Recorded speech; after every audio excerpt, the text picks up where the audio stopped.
It's like, this would only play for someone who decided to do an 18-hour marathon of the Hobbits, and would it be longer than that, wouldn't it?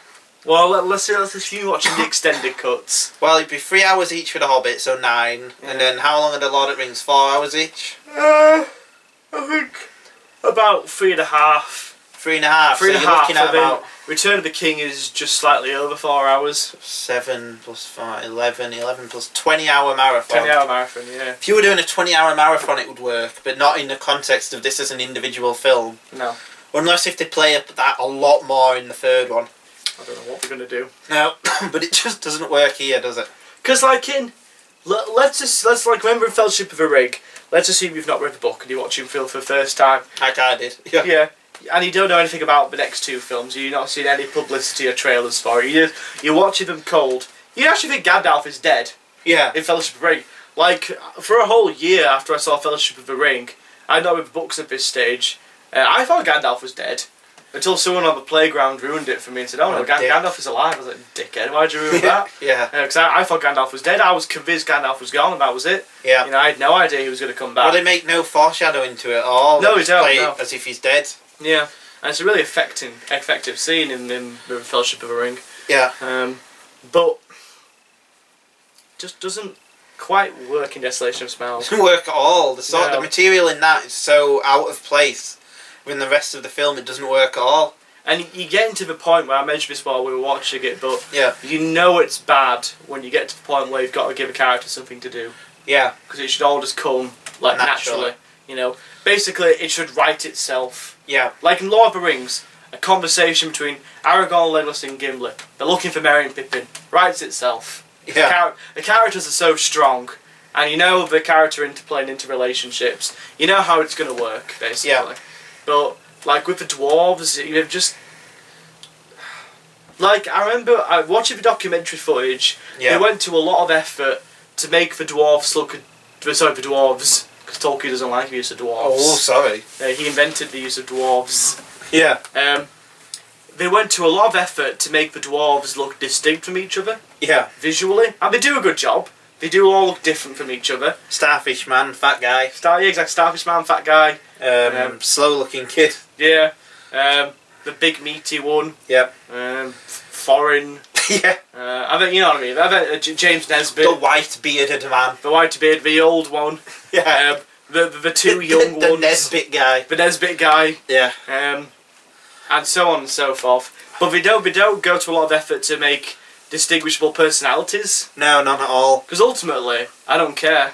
No. Well, I couldn't even tell you two of them's name. I know Foreign and that's it. What? Thorin, Dwalin, Balin, oh, Keely, no. Feely, Biffa, Boffa, Bobber, Ori, Dory, Nori, Keely, Feely. There you go. I love the books. Go home. I love the books. Yeah. I love the Hobbit. I love the book of the Hobbit. It's a lovely little story. Yeah. But like I said, even though I think Desolation of Smaug is better than the first one, I just think the problems of adapting and turning the Hobbit into... it goes beyond making the Hobbit into 3 films, because they'd already filmed the Hobbit as 2 films. And then you just added shit in to make it, Yeah, they just padded it out. So it's not even like... Maybe if they went into the Hobbit planning it as 3 films right from the start, maybe they could have worked out all the structure problems, maybe realised, you know what, better as 2 films. Yeah. Maybe it's better just to keep it as 2 films. But less money. Yeah. Yeah. Yeah, ultimately. Which is just a crying shame. It is. Because so much, like, love, time and effort went into making these films. Again, you know, these documentaries are probably more entertaining than the actual Hobbit films. Like, they are really good, and you see how passionately involved the whole crew is, and the actors in trying to bring the best out of this story. Yeah. But I think the decision to make them into 3 films is ultimately... Killed it, yeah. As 2 films, could be great. Yeah. It honestly, there's so much good in these Hobbit films, but I think because of the deliberate pacing and making it into 3 films, it robs the material of some of its majesty. I agree. Yeah. Yeah. What would you give this film out of like 10? I'd give it 3. What did we give Unexpected Journey? 6. I'd give it. You can't give it a 7 now though. It's not 7. I'd give it a 6. Yeah. It's a higher 6 than the first one, but it's on the same level ultimately. Yeah. I liked it better than Unexpected Journey. I dislike this film much more. But like I said, for me, the problems with adaptation have become more and more apparent. And even in like Lord of the Rings extended cuts, because I'm talking about extended cut a little bit now, I liked all the extra scenes. They all add more depth to the characters, and they bring out more of Tolkien's writing, which as a fan of these books is great. I like seeing all this stuff in there. But, you know, with the Hobbit stuff, yeah, ultimately I find the stuff they've added just more confusing.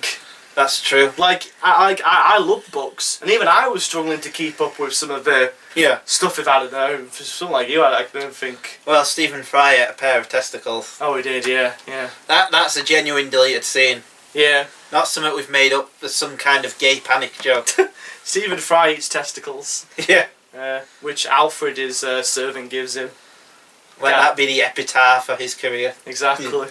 But, like, you know, the only thing of note in this extended cut is how they beefed up more of Gandalf's stuff. And they've had it so Thrain, Thorin's dad, makes more of an appearance. He appears at the end with the necromancer stuff. Yeah. Which is fine. But, I don't know, it just doesn't impact it. It doesn't stick with me. No. These extended things don't stick with me the same way, I don't know, something like extended cut of Return of the King does, which adds about 50 minutes back into the film, makes an already great film into an even better film. Yeah. A much better film overall, I think. More complete. I suppose this extended cut does make it more complete, but it just gives you more time to think about all the problems of the structure and the writing and the acting. And I don't think there's any way they could have fixed the second part. No. See, I think these Hobbit films are like a CSI investigation. Yeah. Murders happened, and we're like film critics, we're like reviewers, and we're looking over the dead body, searching for clues about what happened, why did this happen, and you know, it's just a shame seeing Peter Jackson descend. Yeah, because he you know, like all the decisions and all the integrity he had while making Lord of the Rings. Yeah. Because Lord of the Rings is obviously one of the most famous unadaptable books. Yeah. And he took a lot of liberties with the story to basically make the best film possible. He did the job marvellously, of course.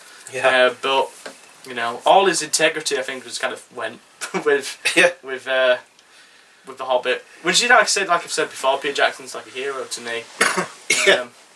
So what do you think will happen with the Battle of the Five Armies? A week away we are. I think it will be an average film. It'll be like the other two. Yeah. I think there'll be some really good scenes littered in there. Martin Freeman will be excellent again, but he won't have anything to do. No. I think there'll be too much CGI. Yeah. I think a lot of the drama will get lost in the midst of the CGI maelstrom. I think the ending will be too dragged out. Yep.